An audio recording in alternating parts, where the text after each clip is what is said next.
जय हिंद, वंदे मातरम सभी स्टूडेंट को। और मैं लेके आ चुका हूं आपके सामने टॉप और बेहतर सेशन एसएससी एमटीएस के वो क्वेश्चन जो हमारे पेपर में हूबहू दिखने वाले हैं, यानी एक भी क्वेश्चन आपका चेंज नहीं होगा। यहाँ पर 25 क्वेश्चन मैं करवाने वाला हूँ इस सेशन के अंदर, और 25 ही क्वेश्चन ऐसे हैं जो आपके पेपर में शिफ्टों में दिखने वाले हैं। दोस्त, एक बार लाइक शेयर सब्सक्राइब नहीं किया अभी तक अपने YouTube channel all exam class को, क्योंकि जिस तरह पिछली बार एसएससी जीडी में हमने पढ़ाया था वो क्वेश्चन मिले थे, यूपी पुलिस में जैसा पढ़ाया वैसा आया, बिहार पुलिस में जैसा पढ़ाया वैसा आया, और अब ऐसे एमटीएस में भी जैसा पढ़ाएंगे वैसा ही आएगा।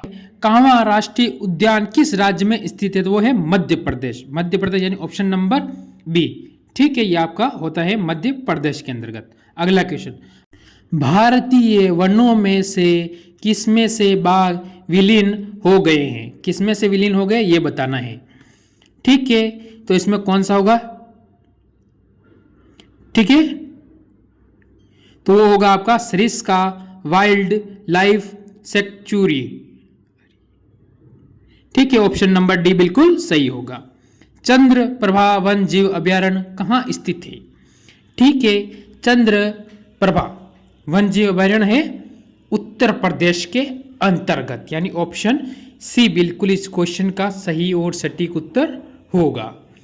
तमिल में महाभारत के सर्वप्रथम अनुवाद यानी ट्रांसलेशन थे किसने? वो बताना है। पेरुन देवनार। ऑप्शन नंबर आपका होगा डी बिल्कुल इस क्वेश्चन के अंतर्गत सही और सटीक उत्तर आपका होने वाला है। अगला क्वेश्चन आपके सामने, सुल्तान मोहम्मद की भारत विजय का मुख्य उद्देश्य क्या था? उसकी क्या इच्छा थी भारत में विजय प्राप्त करूं? उसका उद्देश्य क्या था वो बताना है। उसका उद्देश्य था, आप सभी को पता है क्या करते हैं पहले बागरा आक्रमणकारी, यहाँ आते और धन लूट कर लेके चले जाते, यानी धन संग्रह करना, यानी धन लूट के यहाँ से लेकर जाना। अगला क्वेश्चन क्या कहता है, भारतीय इस्पात प्राधिकरण लिमिटेड की स्थापना कब की गई? ठीक है, इसकी स्थापना कब की गई आपको ये बताना है इस क्वेश्चन के अंतर्गत। तो 1974 ईस्वी में। कब की गई? 1974 ईस्वी, यानी ऑप्शन नंबर सी बिल्कुल सही है। निम्न में से कौन सा तेल शोधक शाला खनिज तेल क्षेत्र में समीप ही स्थापित की गई है? वो कौन सी है वो बताना है आपको। उसका नाम होगा नून माटी। क्या नाम होगा उसका? नून माटी, यानी आपका ऑप्शन इसमें कौन सा सही हो रहा है? ऑप्शन नंबर आपका बी बिल्कुल सही होगा इस क्वेश्चन के अंतर्गत। ठीक है, अगला क्वेश्चन क्या कहता है, कोंकण रेल मार्ग किस पर्वत श्रृंखला से होकर गुजरता है? कोंकण कहाँ से गुजरता है ये बताना है आपको। ये गुजरता है पश्चिमी घाट से। कहाँ से गुजरता है?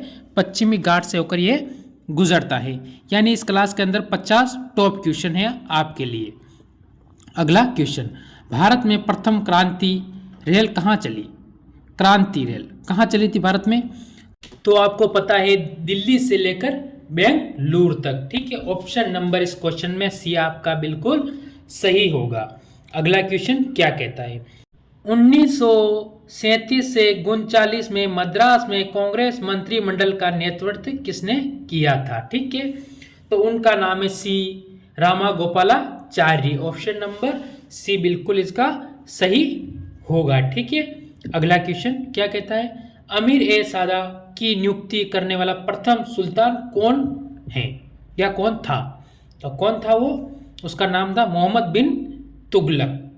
क्या नाम था उसका? मोहम्मद बिन तुगलक। ऑप्शन नंबर इस क्वेश्चन के अंतर्गत सी आपका बिल्कुल सही होगा। अगला क्वेश्चन क्या कहता है, कौटिल्य, चाणक्य, विष्णुगुप्त ने किसकी सहायता से भारत में मौर्य वंश की नींव डाली थी? यानी तीनों नाम किनके हैं? कौटिल्य उन्हीं का है, चाणक्य उन्हीं का, और विष्णुगुप्त उन्हीं का, एक ही का ही है। ठीक है ना, ये आपको ध्यान रखना है, चंद्रगुप्त मौर्य की सहायता से। ठीक है, आपको पता भी होना चाहिए, जैसे कि आपको पता है कि चाणक्य एक महान विद्वान थे। ठीक है ना, तो जो कहाँ के थे? मगध में। तो इनकी जो पुस्तक थी वो उसका नाम आपको बताना है। तो इनकी पुस्तक का नाम है अर्थशास्त्र। क्या नाम है इनकी? अर्थशास्त्र इनकी क्या है? पुस्तक है, ये आपको ध्यान रखना है। ठीक है, अगला क्वेश्चन क्या कहता है, चांगवोन में आयोजित ISSF वर्ल्ड जूनियर निशानेबाजी चैंपियनशिप 2023 में सेन याम ने कौन सा मेडल जीता है? ये आपको बताना है। तो उसने गोल्ड मेडल, ठीक है, गोल्ड मेडल जीता है 2023 के अंदर, option A. Methane liquid oxygen से पहली बार रॉकेट किस देश ने लॉन्च किया है? तो उस देश का नाम आपको बताना है। तो उस देश का नाम होगा चीन। क्या नाम होगा?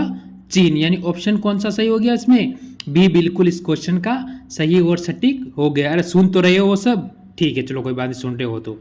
भारत में सबसे पहले छपाई की मशीन कौन लाया? यानी कौन लेके आया था? तो वो लाए थे पुर्तगाली। कौन लाए थे? पुर्तगाली लेकर आए थे भारत में छपाई की मशीन। अब इन्होंने भारत की खोज की थी पुर्तगाल ने। कब की थी? 1498 के अंतर्गत, ठीक है, वास्को डिगामा ने। इलबर्ड बिल में मुख्य विरोधी कौन थे वो बताना है। तो उसमें होगा आपका ऑप्शन नंबर सी, यानी बंगाल में चाय और नील बागानों की ब्रिटिश मालिक। इसमें कौन थे? तो ऑप्शन नंबर आपका क्या होगा?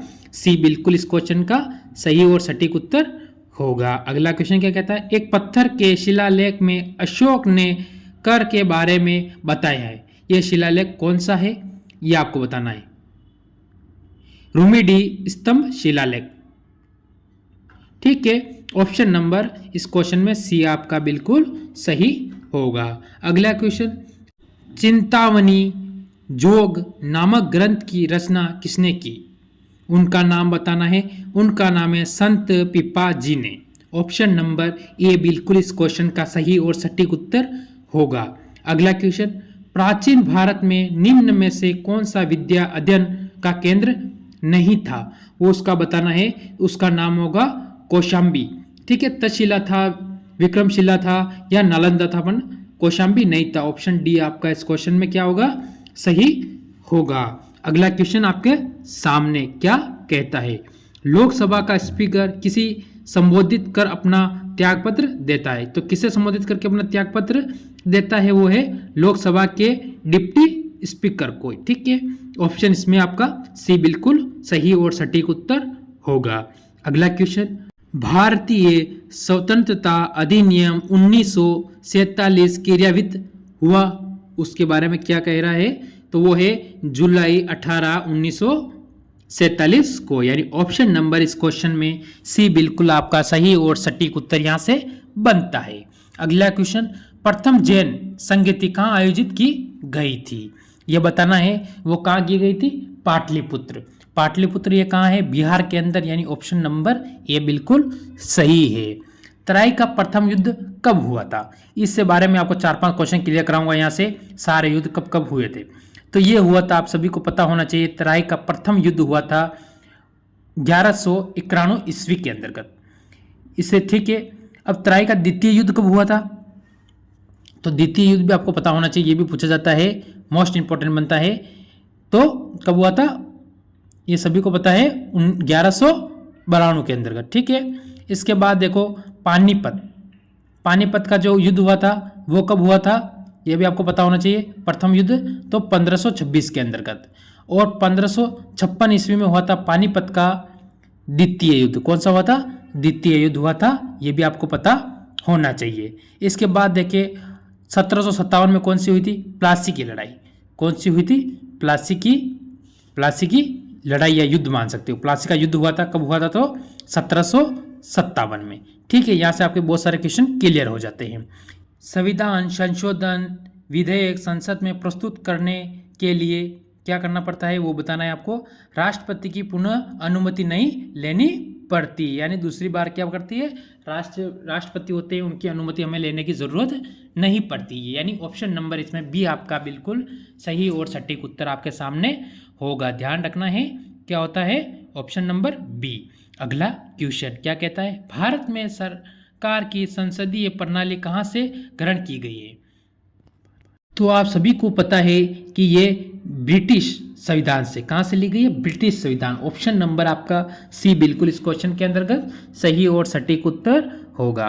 राज्य के नीति निर्देशक तत्वों का उल्लेख भारतीय संविधान के किस भाग में है? उस भाग का नाम आपको बताना है। तो कौन से भाग के अंतर्गत है ये जानकारी आपको देनी है, ठीक है ना। तो सभी के दिमाग में आ चुका है, भाग नंबर 4 के अंतर्गत। यानी किसमें है? भाग कौन सा है? 4। ऑप्शन नंबर क्या हो गया इसमें? सी बिल्कुल आपका एकदम सही उत्तर हो चुका है। अगला question, government of India act 1935 को किसने दास्ता का एक नया अधिकार पत्र कहा था? तो किसने कहा था ये? तो पंडित जवाहरलाल नेहरू, यानी जवाहरलाल नेहरू जो कि अपने भारत के प्रथम प्रधानमंत्री थे, यानी ऑप्शन नंबर बी बिल्कुल सही होगा। अगला क्वेश्चन क्या कहता है देखते हैं। विटामिन B12 का रासायनिक नाम निम्नलिखित में से कौन सा है? तो कौन सा है वो आपको बताना है। कोबाल्मी, यानी ऑप्शन नंबर इसमें आपका ए बिल्कुल सही और सटीक उत्तर इस क्वेश्चन से यहां से बनता है। ठीक है, थोड़ी क्लास और है, पूरी क्लास जरूर लेकर ही जावे। ध्वनि के आयाम को मापने की इकाई क्या है वो बतानी है आपको। तो सभी को पता, सबसे नॉर्मल क्वेश्चन है डेसिबल। क्या होता है? डेसिबल। ऑप्शन नंबर ए बिल्कुल सही होगा। अगला क्वेश्चन, हेगिक घाटियों किससे संबंधित है? तो किससे संबंधित है? ग्लेशियम एक्शन। ठीक है, ऑप्शन नंबर इस क्वेश्चन में आपका कौन सा सही होगा? आपने सोच लिया। ऑप्शन बी इस क्वेश्चन का आपका क्या होगा? सही और सटीक उत्तर आपके सामने होगा। कौन सा? Option B. अगला क्वेश्चन क्या कहता है देखते हैं। भारत का निगमीकृत बंदरगाह कौन सा है? तो कौन सा है भारत का, ये बताना है। उसका नाम क्या होगा आपके सामने? चार में से बिल्कुल एक सही है, ओडिशा।